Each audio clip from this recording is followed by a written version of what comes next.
ভাইরা আমাদের মধ্যে প্রতিযোগিতা থাকবে, আমরা প্রতিযোগিতা করব, কিন্তু আমাদের মধ্যে প্রতিহিংসা নয়। ষড়যন্ত্র ওই সীমান্তের ওই পাড়ের থেকে চালিয়ে যাচ্ছে।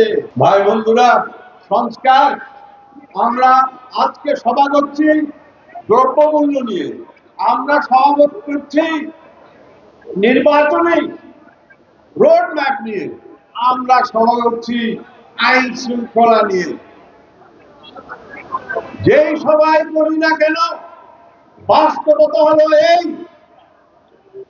বর্তমান, অতীত এবং ভবিষ্যৎ যে রাজনীতি টিকতে হয়, এটা টিকবে জিয়ার ডক্ট্রিনের উপরে, জিয়ার মতবাদের উপরে। যে শহীদ জিয়া এই দেশে ইসলামী মূল্যবোধ তুলে দিয়ে গিয়েছে, এই শহীদ জিয়া বাংলাদেশি জাতীয়তাবাদ পরিচিতি দিয়ে গেছে, যে শহীদ জিয়া এই দেশকে সাম্য শিখিয়ে গেছে। এই তিনটির ভিত্তিতে আগামী রাজনীতি হবে, এবং সংস্কার যদি হতে হয় এই তিনটার ভিত্তিতে হতে হবে। যদি সংবিধান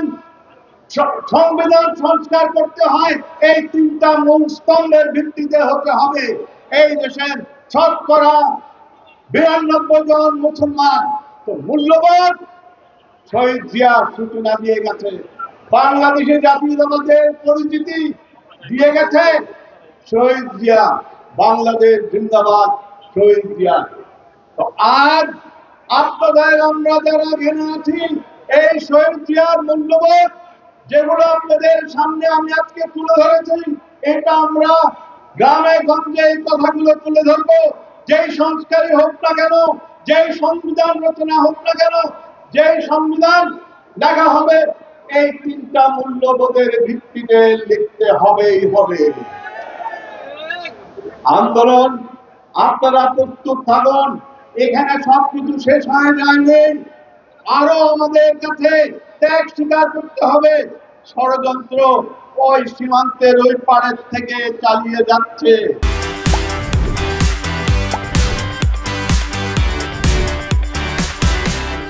ওই বাদজাত মহিলাকে আশ্রয় দিয়ে হিন্দুস্তান যে অপরাধটি করেছে, সেই অপরাধ ক্ষমাযোগ্য নয়, সেই অপরাধ ক্ষমাযোগ্য নয়।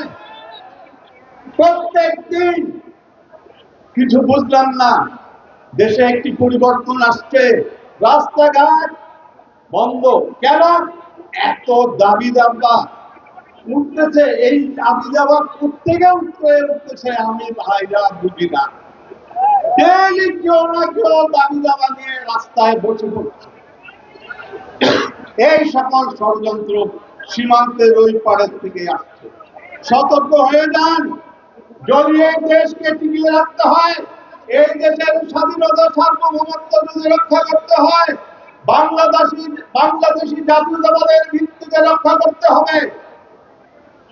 আমাদের স্বাধীনতা সার্বভৌমত্ব যে কোনো কিছুর বিনিময়ে আমাদের রক্ষা করতে হবে। সেই জন্য জাতীয়তাবাদী সৈনিকদের ঐক্যের প্রয়োজন।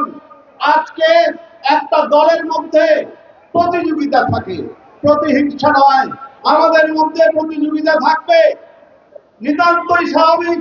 আমি আজকে নরসিংদীর আমার ভাই বন্ধুদেরকে বলে দেব যে ভাইরা আমাদের মধ্যে প্রতিযোগিতা থাকবে, আমরা প্রতিযোগিতা করব, কিন্তু আমাদের মধ্যে প্রতিহিংসা নয়।